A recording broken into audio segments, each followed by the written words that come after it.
Hello everyone.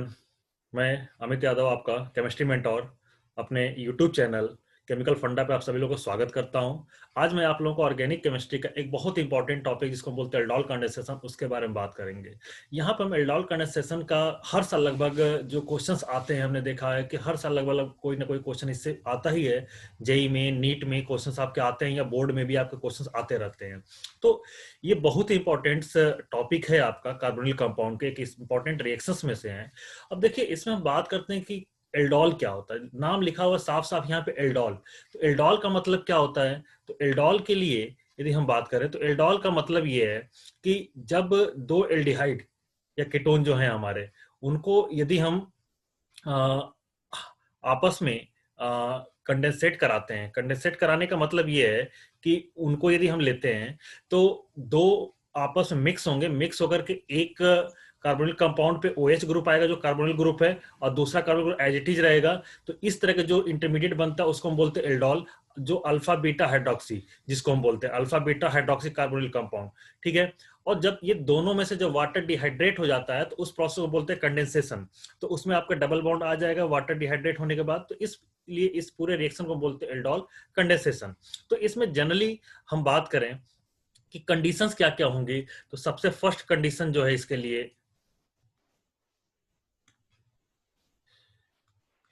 Carbonyl compound must have alpha hydrogen. Carbonyl compound must have alpha hydrogen. ठीक है। Carbonyl compound के पास alpha hydrogen का होना क्या है? मस्ट है। दूसरी चीज, dilute base. Dilute base alkali, जिसमें OH माइनस जो आयन आपका प्रोड्यूस करे, लगभग ये कंसंट्रेशन आपका जो 10 to 20% के आसपास होना चाहिए। ठीक है। जब हम इस कार्बोनिल कंपाउंड को डाइल्यूट बेस के साथ रिएक्शन कराते हैं तो हमारा जो प्रोडक्ट बनता है जिसको हम बोलते हैं एल्डोल। एल्डोल बेसिकली, एल्डोल की हम बात करें तो एल्डोल एल्डिहाइड के केस में बनेगा आपका। ठीक है। एंड कीटोल कीटोन के केस में बनेगा। किसके केस में बनेगा? कीटोन के। और ये होता क्या है? बेसिकली ये होता है आपका alpha beta hydroxy, beta hydroxy carbonyl compound. Beta hydroxy carbonyl compound is called aldol या कीटोल। यदि एल्डिहाइड है तो एल्डोल बोलेंगे, कीटोन है तो कीटोल बोलेंगे। ठीक है। जब इनको हम थोड़ा सा हीट कर देते हैं तो आफ्टर हीटिंग डिहाइड्रेशन होगा, और डिहाइड्रेशन के बाद ये क्या बना लेगा आपका? Alpha beta unsaturated carbonyl compound.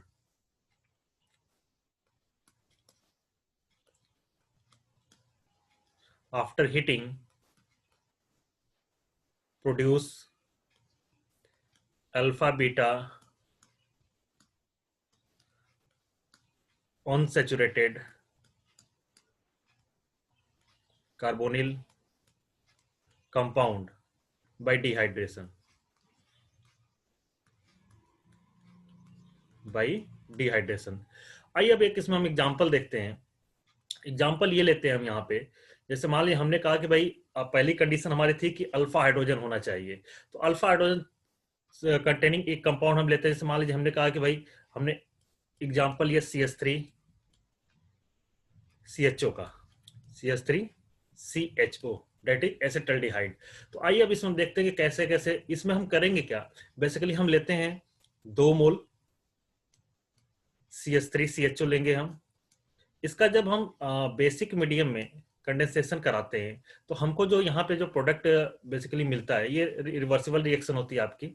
और पहले जो हमको कंडेंसेट प्रोडक्ट जो मिलेगा उसमें देखिए, 2 मोल जब लेंगे तो 1 मोल को मान लीजिए हमने लिख लिया इस तरीके से CH3C डबल बॉन्डेड O, और यहाँ पे हमने H लिख लिया। जो दूसरा मॉलिक्यूल है CH3C double bonded O H, इस तरीके से कर लें। इन दोनों के बीच कंडेंसेशन करना होगा तो हम करेंगे क्या, यहाँ पे OH कर दें और इसको हम जोड़ दें और यहाँ पे एक हाइड्रोजन कम कर दें। ठीक है। तो ये जो मॉलिक्यूल बना इसी को हम क्या बोलेंगे? एल्डोल बोलेंगे। इसी को हम क्या बोलेंगे? एल्डोल।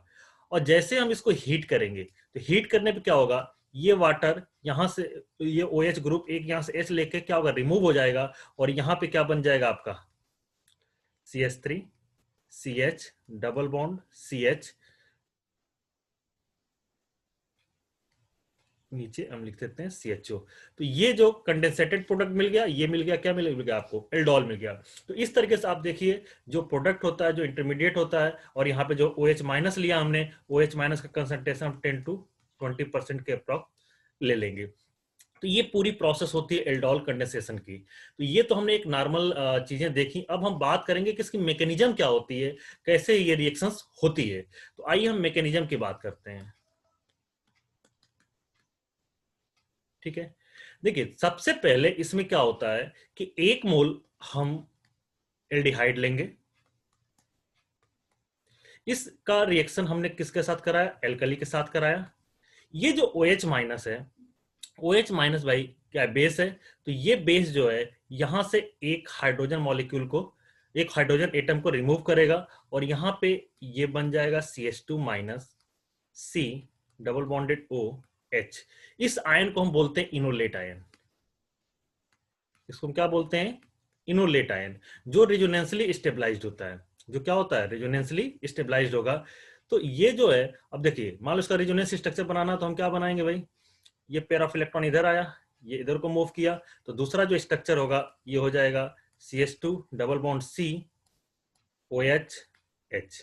ठीक है, और प्लस भाई इस OH ने यदि H को रिमूव किया तो वाटर आपका बनेगा। तो इस आयन को बोलते हैं इनोलेट आयन। यही जो इनोलेट आयन है, यही क्या है आपका रिएक्शन इंटरमीडिएट है।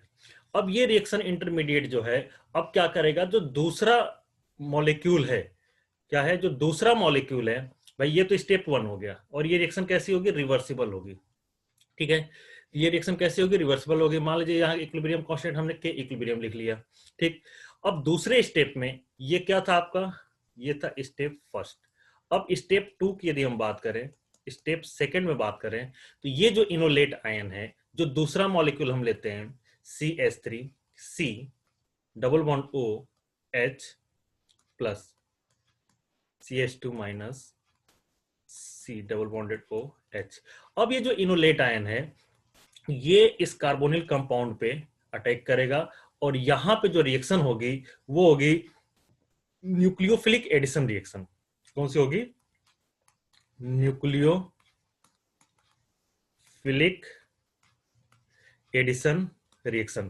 तो न्यूक्लियोफाइल जो इनोलेट आयन है, जो न्यूक्लियोफाइल वर्क करेगा और ये क्या होगा, इस कार्बोनिल कंपाउंड के कार्बन पे अटैक करेगा और ये आपका यहां पे इधर को मूव करेगा। तो ये जब इस पे अटैक करेगा तो आपका देखिए यहाँ पे जो कंपाउंड्स बेसिकली जो बना, उसमें क्या हो जाएगा आपका CH3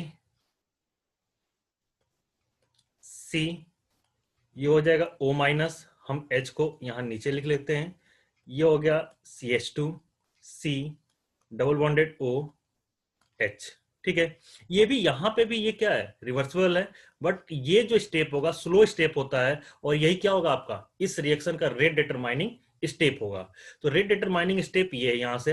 अब देखिए अब आगे नेक्स्ट स्टेप, अब ये क्या है, O माइनस आयन बना, तो फिर इसकी यदि हम वाटर से रिएक्शन कराएं, तो बेसिकली जो ये O माइनस है, O माइनस क्या करेगा, बेसिकली यहां से एक हाइड्रोजन को रिमूव करेगा और यहां से एक एल्कोहल आपका बन जाएगा CH3C OH, इसको आप H लिख लो, CH2C डबल बॉन्डेड OH। ये सभी स्टेप जितने भी चल रहे हैं अभी सभी क्या है, रिवर्सिबल है। लेकिन यदि हमको यहाँ पे यदि रिएक्शन हम स्टॉप करना चाहे तो स्टॉप नहीं होगा, क्योंकि रिवर्सिबल फिर ये रिएक्शन क्या हो जाएगी, बैक हो जाएगी। अब बैक होकर फिर से हमें एल्डिहाइड मिल जाता है। हमें यदि स्टेबल प्रोडक्ट चाहिए तो इसको यहाँ पे क्या करना पड़ेगा, हीट करना पड़ेगा। जैसे ही हम हीट करेंगे तो ये OH मॉलिक्यूल यहां से एक हाइड्रोजन को लेकर रिमूव होगा, डिहाइड्रेशन हो जाएगा और डिहाइड्रेशन होते ही ये मॉलिक्यूल, ये जो कंपाउंड बन जाएगा आपका CH3CH double bond CH CHO। ठीक है, तो ये कंडेंसेटेड प्रोडक्ट मिल गया और ये जो प्रोडक्ट आपका मिला था, इसी प्रोडक्ट को हम क्या बोलते हैं, एल्डोल बोलते हैं। इसी प्रोडक्ट को हम क्या बोलते हैं, एल्डोल। ठीक है, अब देखिए हमने बोला था कि एल्डोल क्या होता है, बीटा हाइड्रोक्सी कार्बोनिल कंपाउंड, ठीक है। तो देखिए ये हमारा जो है कार्बन कार्बोनिल कंपाउंड, ये हमारा कार्बोनिल कंपाउंड, इसके रिस्पेक्ट में ये अल्फा कार्बन है और ये बीटा कार्बन है। तो बीटा पे OH ग्रुप है, ठीक है। तो बीटा हाइड्रोक्सी कार्बोनिल कंपाउंड्स को हम क्या बोलेंगे, एल्डोल बोलेंगे। उसी तरह बोला कि alpha beta unsaturated carbonyl compound, ये अल्फा एंड बीटा, ये आप जब इसको एल्डोल को हीट करते हो तो alpha beta unsaturated carbonyl compound मिलता है, जो यहाँ पे आपको एक स्टेबल प्रोडक्ट के रूप में मिलता है।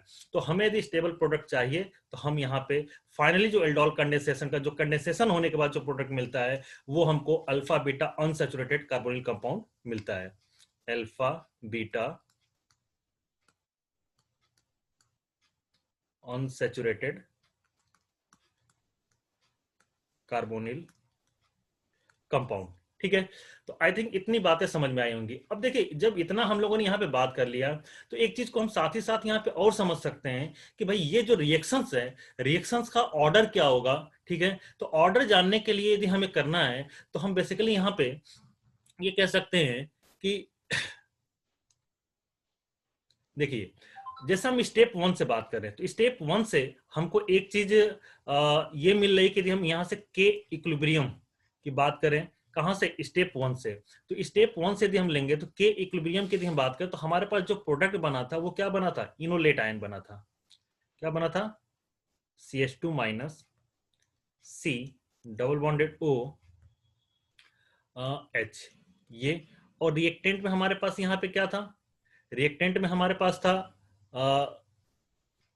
CH3C double bonded O H and OH minus, ये हमारा बेसिकली क्या था, रिएक्टेंट था।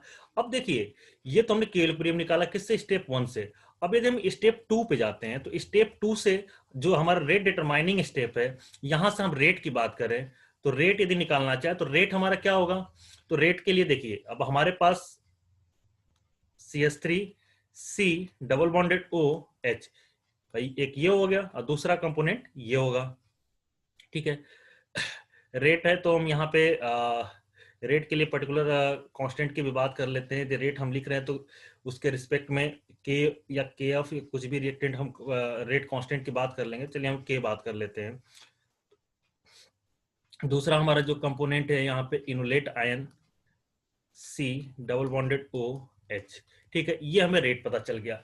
अब देखिए जब रेट पता चल गया हमें तो हम यहां से देखें यदि इस स्टेप से बात करें तो हमको रेट ऑर्डर ऑफ रिएक्शन क्या मिल रहा है, 2 मिल रहा है, ठीक है। और मोलिकुलरिटी क्या मिलेगी, 2 मिलेगी। बट हम देख रहे हैं कि ये इक्विलिब्रियम कांस्टेंट है और ये रिएक्शन रिवर्सिबल में एग्जिस्ट कर रही है। तो यहां से यदि हम इस पर्टिकुलर इनोलेट आयन जिसकी बात कर रहे हैं उसके वैल्यू को यहां से इस इक्वेशन से इसमें हम पुट करते हैं तो पुट करने के बाद हमें ये चीज मिलेगी कि जो हमारा रेट है, रेट हम के को के रहने दें, ठीक है। CH3C double bonded OH। अब इसके जगह पे हम वैल्यू ये वाली पुट कर दें तो ये क्या आ जाएगी आपकी, के equilibrium CH3C double bonded OH and OH minus, ठीक है, OH माइनस। तो यहां से हम इसको ऐसे भी लिख सकते हैं कि के डॉट के इक्विलिब्रियम CH3C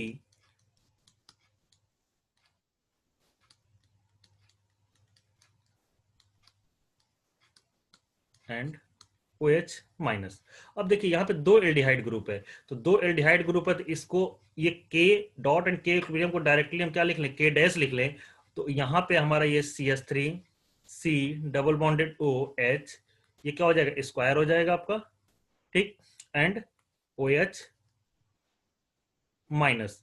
तो अब देखिए यहां से जो हमें रेट मिला, यहां से जो रेट मिला, यहां से यदि हम देखें तो हमारी जो ऑर्डर ऑफ रिएक्शन है, ऑर्डर ऑफ रिएक्शन है वो क्या निकल के आ रही है, third order.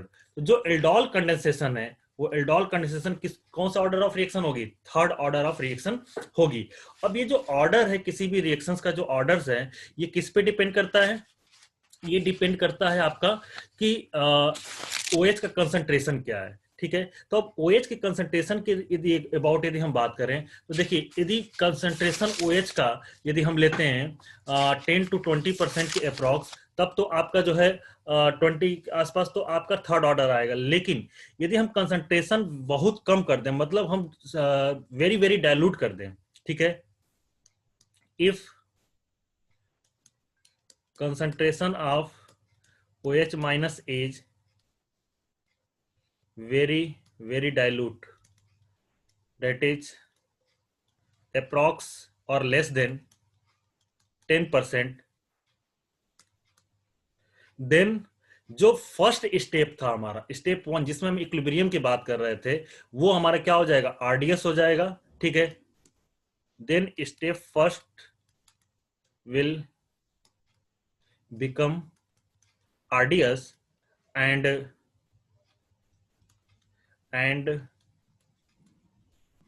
order of reaction will be second order because it will depend upon OH minus. It will depend on OH minus concentration. तो अब यहाँ पे जो हम रेट यदि फर्स्ट से जाएंगे तो रेट हमारा जो हो जाएगा K इक्विलिब्रियम, ठीक है। यहाँ पे हमारा aldehyde CH3 C double bonded OH and OH minus, तो यहाँ से हमको जो है ऑर्डर जो मिलेगा वो क्या मिल जाएगा, सेकेंड ऑर्डर मिल जाएगा, ठीक है। तो बेसिकली जनरली आपसे पूछा जाए कि भाई एल्डोल कंडेंसेशन में ऑर्डर क्या होगा, थर्ड ऑर्डर होगा, और यदि बहुत डाइल्यूट कर दिया तो उस केस में क्या हो जाएगा, सेकेंड ऑर्डर ऑफ रिएक्शंस हो जाएगी।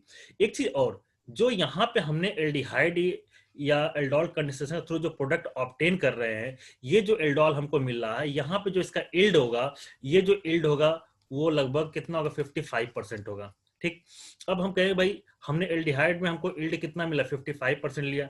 यदि हम कीटोन लेते हैं तो कीटोन, जैसे मान लीजिए हमने कहा कि एसीटोन ले लिया, CH3 C double bonded O CH3, अब मैं डायरेक्ट प्रोडक्ट यहाँ पे बनाऊंगा, ठीक है। हमने 2 मोल। अब देखिए एक चीज साथ में और देखते जाए कि डायरेक्ट प्रोडक्ट हम कैसे बनाते हैं, इस चीज को भी यहाँ पे हम देखते चलें। तो देखिए पहले मोल को आप ऐसे लिखो, एल्डोल, अभी कीटोन है तो कीटोल बनेगा आपका, ठीक है। जो दूसरा ये CH3 था, इसको आप नीचे लिख दीजिए, ठीक। ये आपका O ऊपर चला जाएगा, जो डबली बॉन्डेड O है। अभी मैं केवल सिंगल बॉन्डेड इसको लिख रहा हूं, ठीक। जो दूसरा मॉलिक्यूल है, जो CH3 C double bonded O CH3, इसको ऐसे लिखिए। अब क्या कीजिए, एक यहां से H को कम कीजिए, तो 3 से इसको 2 कर दीजिए और एक H को यहां पे क्या कर दीजिए, बढ़ा दीजिए और इनको आपस में जोड़ दीजिए। ये क्या बन गया आपका एल्डोल, और कीटोन है तो क्या बन जाएगा आपका कीटोल। अब ये जो कीटोल बेसिकली यहाँ पे बना, अब ये कीटोल जब इसको हीट करेंगे, हीट करने के बाद ये यहाँ से एक हाइड्रोजन और रिमूव करेगा, और जो आपका फाइनल जो यहाँ पे प्रोडक्ट बन जाएगा वो बन जाएगा CH3 double bond CH C double bonded O CH3। ये जो इल्ड होता है लगभग ये 2%, इसका जो इल्ड होता है 2%। अब कहोगे सर ऐसा क्यों, तो देखिए ये सब जितना खेल है, हमने बताया कि न्यूक्लियोफिलिक एडिशन रिएक्शन है। ये क्या है आपका, न्यूक्लियोफिलिक एडिशन रिएक्शन, ठीक है, न्यूक्लियोफिलिक एडिशन रिएक्शन। और आपको मालूम है कि जब हम carbonyl compound C double bonded O लेते हैं और जब इस पे हम न्यूक्लियोफाइल का अटैक कराएंगे, तो यदि यहाँ पे जो भी हमारा R या H ग्रुप है, ये ग्रुप जितना छोटा होगा, दैट इज, भाई कहने का मतलब जब ये इस पे आएगा तो इस पे क्या आएगा आपका पॉजिटिव चार्ज, न्यूक्लियोफाइल कहां पर अटैक करेगा, यहां पर अटैक करेगा। और जब यहाँ पे जो ग्रुप इलेक्ट्रॉन डोनेटिंग ग्रुप होगा, जैसे मान लीजिए हाइड्रोजन के अलावा CH3 या जो भी हम ग्रुप लेते हैं, कीटोन में क्या हो गया, या एसीटोन में CH3 हो गया, तो CH3 इलेक्ट्रॉन डोनेटिंग ग्रुप होगा, तो यहाँ इलेक्ट्रॉन डेंसिटी बढ़ाएगा। जब इलेक्ट्रॉन डेंसिटी बढ़ाएगा तो न्यूक्लियोफाइल का अटैक का रेट क्या होगा, कम होगा। इसलिए आपका न्यूक्लियोफिलिक एडिशन रिएक्शन में जो एल्डिहाइड होता है उसका रेट ऑफ रिएक्शन ज्यादा होता है एज कंपेयर टू कीटोन। इसलिए आपको जो इल्ड मिल रहा है वो एल्डिहाइड में अच्छा मिलेगा एज कंपेयर टू कीटोन, ठीक है।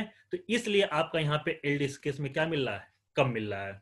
तो ये हमने बेसिकली बात की एल्डोल और कीटोल कैसे बनता है और कंडेंसेटेड प्रोडक्ट क्या होते हैं। ठीक है। अब इनके बाद हम ये देखेंगे कुछ कंपाउंड जो बेसिकली आपका एल्डोल या कीटोल नहीं शो करते हैं, ठीक है। तो देखिए वो कौन कौन से होते हैं, तो देखिए अब हम बात करते हैं some compound which do not show aldol, ठीक। तो सबसे पहली चीज HC डबल बॉन्डेड OH बिल्कुल नहीं शो करेगा, ठीक है। दूसरी बात हम करें, ठीक है, PHC डबल बॉन्डेड OH ये भी नहीं शो करेगा। देखो इसके पास भी कोई अल्फा हाइड्रोजन नहीं है, इसके पास भी नहीं है, ठीक है। तीसरा मान लो हमने कहा Me3C डबल बॉन्डेड OH, ये भी आपका एल्डोल नहीं शो करेगा, ठीक।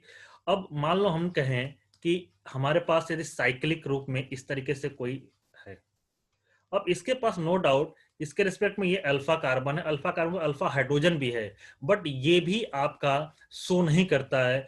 It have alpha hydrogen, it have alpha hydrogen but do not show aldol condensation, aldol condensation due to high angle strain, due to high angle strain, ठीक है। High angle strain होने की वजह से ये आपका जो है कंडेंसेशन शो नहीं करेगा, ठीक है। नेक्स्ट हम बात करें कि भाई जैसे कंपाउंड से जैसे मान लो हमने कहा कि Me2CH C double bonded OH, ये alpha carbon alpha hydrogen present है, बट ये भी आपका जो है एल्डोल कंडेंसेशन नहीं शो करेगा due to steric hindrance, do not show aldol due to steric hindrance, ठीक है। तो ये बेसिकली कुछ हमें एग्जांपल याद रखना होगा जो एग्जाम्स में आते हैं, पूछे जाते हैं कि कौन कौन से शो करें कौन से नहीं शो करेंगे। तो जिसमें नहीं है वो तो शो नहीं करेगा, लेकिन जिसके पास है वो भी नहीं शो करेगा, तो उसमें क्या है। अब कहोगे सर ठीक है ये तो हमें बात समझ में आ गई, लेकिन अब यदि हम क्रॉस एल्डोल की बात करते हैं तो क्रॉस एल्डोल में तो फॉर्मल्डिहाइड पार्टिसिपेट करता है।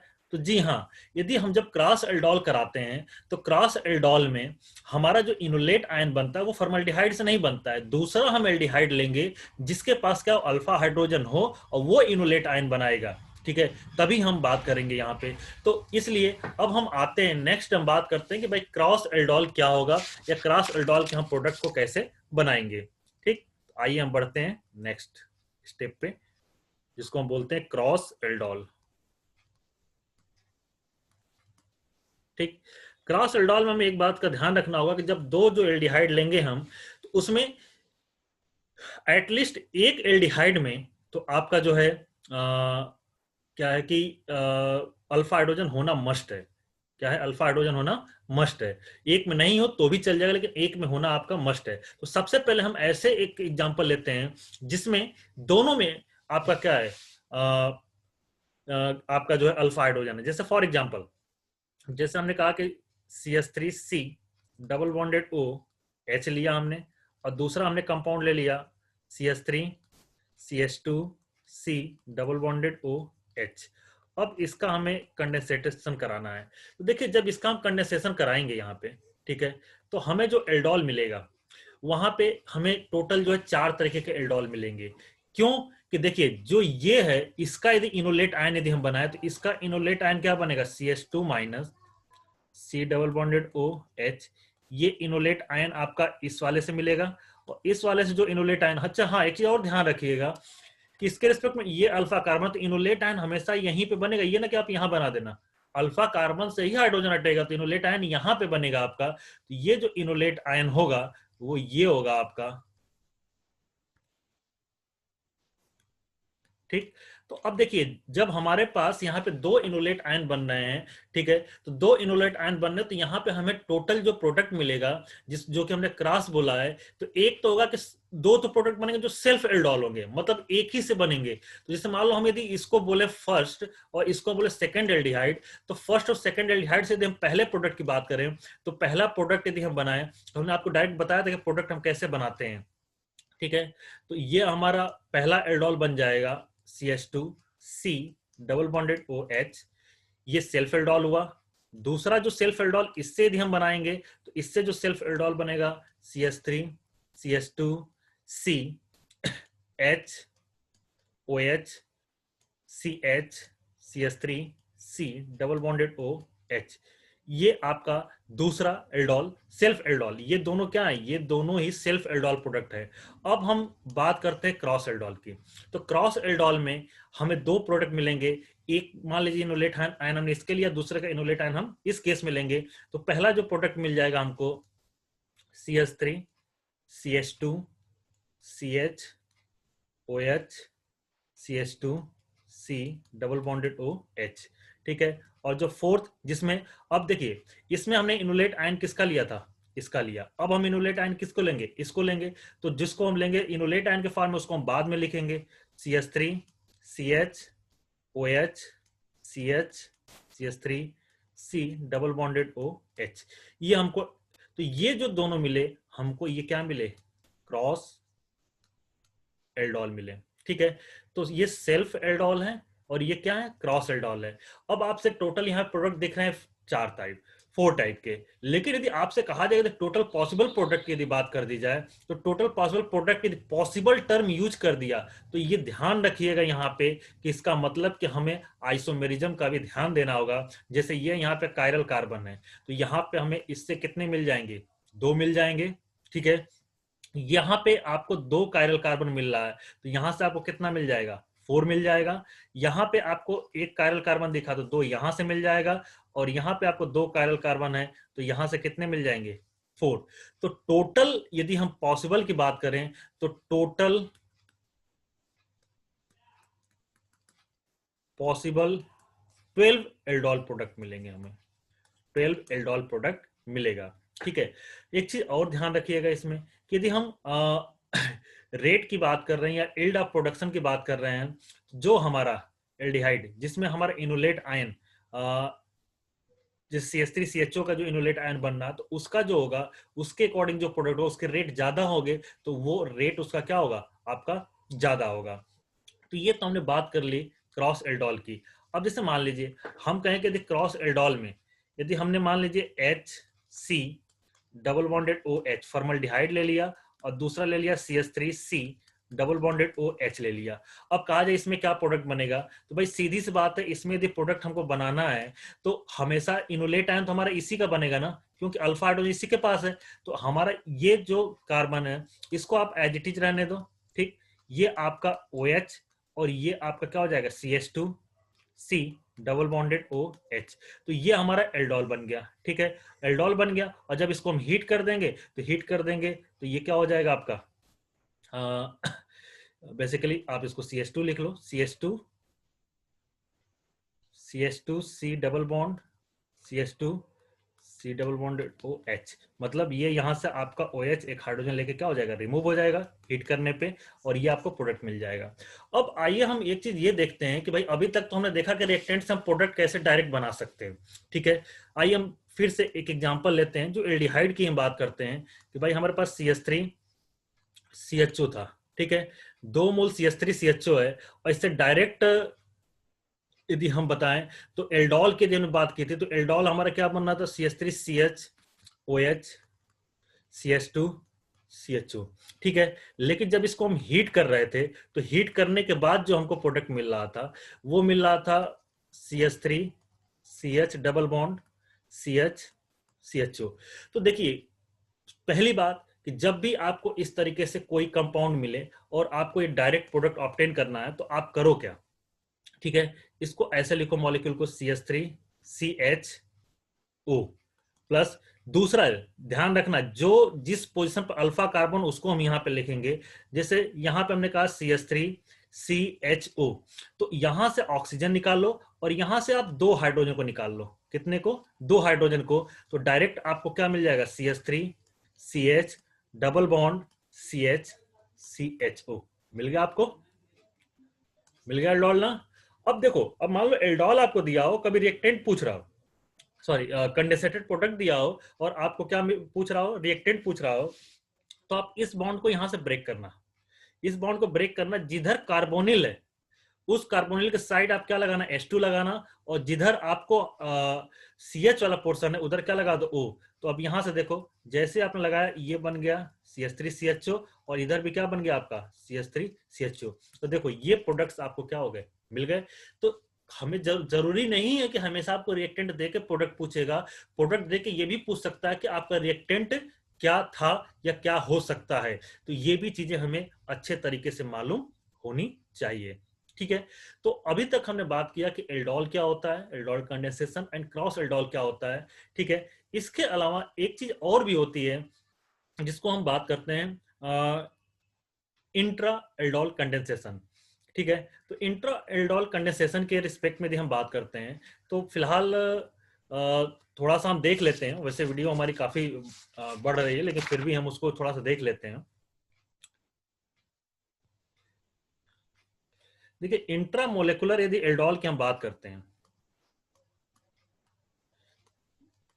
इंट्रा मोलेकुलर एल्डोल, तो इसमें हमें ध्यान देना होगा कि जो हमारा एक्चुअली 5 to 6 मेंबर रिंग जो होती है वही स्टेबल होती है।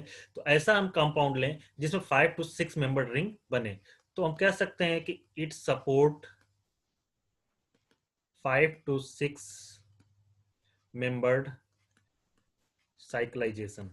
ठीक है। अब जैसे मान लीजिए हमने कहा कि एक हमने ले लिया HC डबल बॉन्डेड O,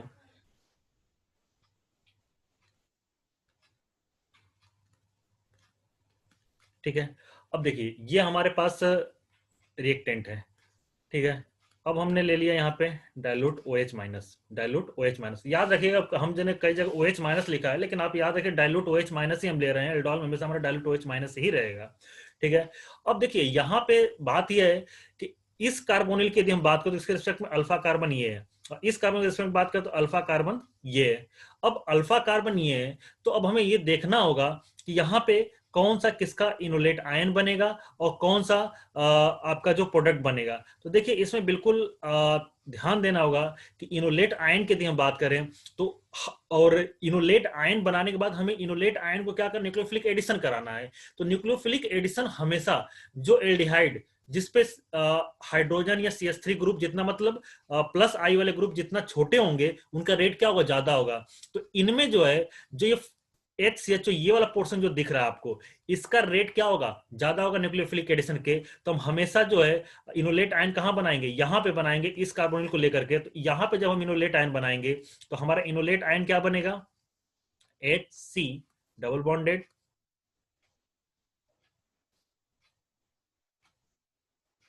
इसको मैं यहां पे ऐसे लिख लेता हूं, ठीक है। ये हमारा इनोलेट आयन बन गया। जो ये इनोलेट आयन बना, अब इसका अटैक कहां पे होगा? इस कार्बन पे होगा। जब इस कार्बन पे अटैक होगा तो आपका जो है जो कंपाउंड्स बन जाएगा आपका, देखो 1 2 3 4 5, 5 मेंबर्ड रिंग बन रहे। तो हम सीधे सीधे क्या करें? 5 मेंबर्ड रिंग बना लेते हैं, ठीक है। 5 मेंबर्ड रिंग हो गया, ठीक। अब यहाँ पे जो मान लो इस कार्बन, तो यहाँ पे ये एल्डोल बन जाएगा इसका। तो यहाँ पे मान लीजिए हमने क्या लगा दिया? OH लगा दिया। और इस वाले कार्बन जो है यहाँ पे हम, भाई इसको आप अल्फा कार्बन, ये वाला जो इनोलेट वाला था ये था आपका, तो ये हो गया C double bonded O and CH3। तो ये क्या बन गया आपका? इनोलेट, सॉरी एल्डोल बन गया। यदि इसको हम क्या करें? हीट कर दें, तो अब हीट करने पे यहाँ प्रोडक्ट क्या होगा? इन ये OH जो है, ये जो अल्फा कार्बन यहाँ पे जो हाइड्रोजन है लेके क्या होगा? रिमूव होगा। और रिमूव होते ही ये आपका जो है फाइनल प्रोडक्ट, जो कंडेंसेट प्रोडक्ट मिलेगा वो ये मिल जाएगा आपको, CH3। तो यहाँ पे हमें हमेशा ध्यान देना होगा जब भी हम इंट्रामोलेकुलर हाइड्रोजन एल्डोल कंडीशनर की बात करेंगे तो हमें देखना होगा कि किसका रेट ज्यादा है। जिसका रेट ज्यादा होगा उसका इनोलेट ना बना करके जिसका रेट कम होगा उसका हम इनोलेट बनाएंगे और उसका हम दूसरे पे क्या कराएंगे, कंडेंसेशन कराएंगे और इस तरीके से हम प्रोडक्ट को ऑब्टेन करेंगे। तो हमने 3 तरीके का यहाँ एल्डोल कंडेंसेशन की बात की। एल्डोल का वीडियो बहुत लंबी हो जाएगी, मैं इससे क्वेश्चन भी कराऊंगा, एक वीडियो इसके क्वेश्चन की भी मैं कर दूंगा। तो एल्डोल कंडेंसेशन का हम लेक्चर 1 और लेक्चर 2 करके कर देंगे, जिसमें हम क्वेश्चन प्रैक्टिस की भी बात कर लेंगे। तो आई थिंक इतनी बेसिक सी चीजें हमने यहाँ पे बात की हैं। और नेक्स्ट लेक्चर में, वीडियो में हम ये भी मेंशन कर देंगे कि यदि हमें बनाना या प्रोडक्ट अच्छा ऑब्टेन करना है तो हमें किस हिसाब से एल्डिहाइड को यूज करना चाहिए। जैसे क्रॉस एल्डोल है तो क्रॉस एल्डोल में यदि हमें क्रॉस प्रोडक्ट मेजर चाहिए कि हमें जो है सेल्फ एल्डोल का मेजर चाहिए, तो वो हम कैसे ऑब्टेन करेंगे, तो इसकी भी हम बात कर लेंगे, कुछ क्वेश्चन की बात कर लेंगे। तो अभी हम इतना बेसिक चीजों की बात की, आई थिंक आपको समझ में आया होगा। ठीक है, आपको समझ में आया, अच्छा लगा तो आप इस वीडियो को लाइक करें, सब्सक्राइब करें और शेयर करें, बस मेरी यही आपसे रिक्वेस्ट है। ठीक है, ओके, तो इतना हम बस करते हैं। Okay, thank you.